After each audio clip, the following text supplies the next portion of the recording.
This could be good for me. Lately I was feeling like I need a purpose. But when you talk to me, give me the impression that I won't scratch your surface. And I could walk for days, searching for your praise.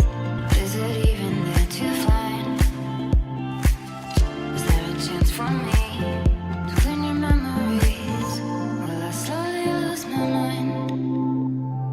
Lost in your maze, stuck in your gaze. How can I get out? I'm out of time to make you mine. Baby, show me how.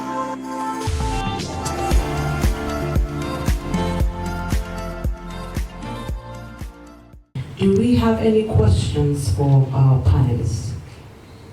Yes, I was going to ask what platform holds your community. You mentioned you mentioned WhatsApp and yeah. So right now, I said, do you guys have a website? I said, what? Like I said, what gives you the what's it called? What's the word again? So you understand what I'm saying? Yes. What community holds what platform holds your community? Yeah, so I have a website, a very shitty WordPress. I built that last year. Very, very terrible. The text and the content even on the WordPress, I've not touched it in the last 4 months. But our platform is hosted on Circle. It's paid. Yes, so we pay on Circle. Circle.so, I think that's what's called. So that's where we're in the platform. All right, next question. Isaac, sorry. Isaac, you said something about okay, what's the boundary? Now you talked about you having people on the platform, and if you miss the platform for one day, you're going to pay, or you're going to miss something. Yeah. So how do you put what's the boundary to not get people addicted, like get young people addicted to the platform? Brilliant question, actually. So the boundary is about the goal. So what's the goal they want to achieve? We want to drive improved learning outcomes, for our learners. That's the goal, right? So as long as they're able to achieve that goal, of course, that's the boundary. So it shouldn't be such that, okay, they are, people, today people actually spend as much as 10 hours on social media, right? That's a low boundary, medium. But with African, what we want to do is we want to make you love learning enough to actually achieve your goal. That's the boundary. What's your target audience? Our target audience are African students, primary and secondary school. K-12 education, that's primary and secondary school students across Africa. Thank you. The next question, please. Hi, Mr. Oluwabunmi. So you mentioned something about you creating an app, Pocket Money, or is it? Pocket Food. And you said you sold it. So my question is very simple. What would you say to someone or a team that is building a startup with the aim of selling? That's number one. And I always believe that a team or someone always building a startup to sell, they always have this idea that they need to have, like, you mentioned community as well. So they need to have like a standard active community before they can pitch their idea or what they've already built to potential investors or potential buyers. So what would you say to like lazy founders that have this very creative idea, but they are early stage, maybe the first year or second year, but their end goal is just to sell the platform? All right.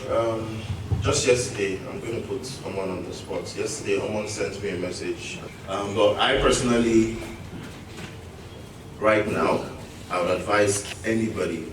Okay, let me not say I would advise. My own personal reason, anything I'm doing, I want to sell it. Personally. That's why I use the word lazy founders. Right. Just a few days ago, I heard that Google bought Wiz for millions, and the early founders made millions of dollars out of that acquisition. Now, there are founders or there are accelerators who are open to early stage, idea stage founders. You don't have to have done big numbers. There are those type of investors that are like that. So you can look out for those ones that are open to idea stage. Antler is one of them. You can be at an idea stage with Antler and they'll back you up with £120,000. Website. ANTLER, Antler. Antler. They're one of them. You can do that. So there are a couple of these guys as well. But I would never advise anybody to go to an investor at an idea stage. They are going to price you back. You don't have traction. They might like your idea and they want to offer you something really poor. The first ever product I built was something in the marketing space. This was in 2019. I sold 50% of that company for $10,000. Very bad investment. And that was because it was an idea stage when I started.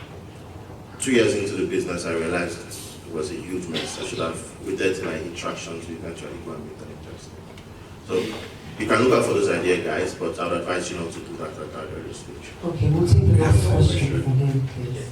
So, first of all, I want to thank our panelists and also offer Mr. Budi to run his website. Thank you.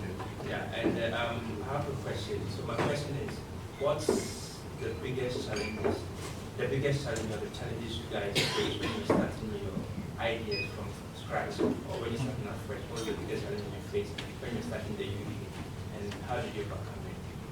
So, a lot of them, because I've been talking to Okay, so I would say someone, Omar has touched on it and a lot of people have touched on it. The biggest challenge you face is you. You are your biggest challenge. And, you know, we talked about some growth hacking. I will tell you some growth hacking stuff that I've done that I've seen has worked. And it's worked for you if you want to apply for a job. So let me give it to you. I know he says he doesn't like ads, but we can have that conversation after. Why? Another debate. Because you can test an idea quickly with as little as £50, running ads and just know, oh, it is working, it's not working, kill it quickly. And that's what the world is doing. You need to be able to test quickly and get results. Now, this is the hack I'll give you and give everyone for free. I have been opportuned to do some cold email, if you know what cold emailing is.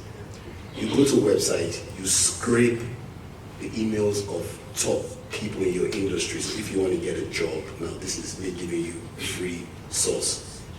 You go and scrape the emails of recruiters in your industry and you send them email and say, hi, my name is your name.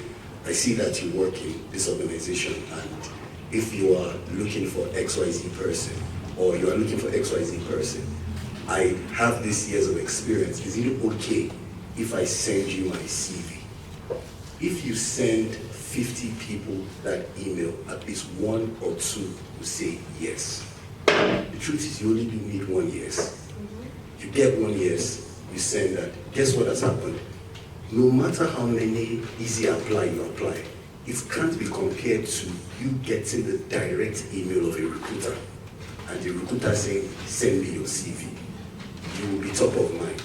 Now that same strategy works if you're building a startup. You send cold email to investors, you send cold email to partners. Even if you have a podcast, you send cold email to people you want to interview on your podcast. It's easy to say, it's hard to do. You know why? You are your own limitation. Something in the back of your mind will tell you, how do I get an email? Will they reply me? What do I say? When they reply, you begin to doubt yourself. That's number 1. Number 2, if you are building and you don't I say this, ABP, not ABC, always be pitching. You're looking for a job, you're building a startup, always be pitching. Tell everybody that is around you, this is what I do, this is what I do, this is what I do. Be top of mind, the opportunity will come. So I feel, for me, the biggest challenge as an immigrant in a new country excuse me, is your mindset, your limitation, and your lack of access to the right community.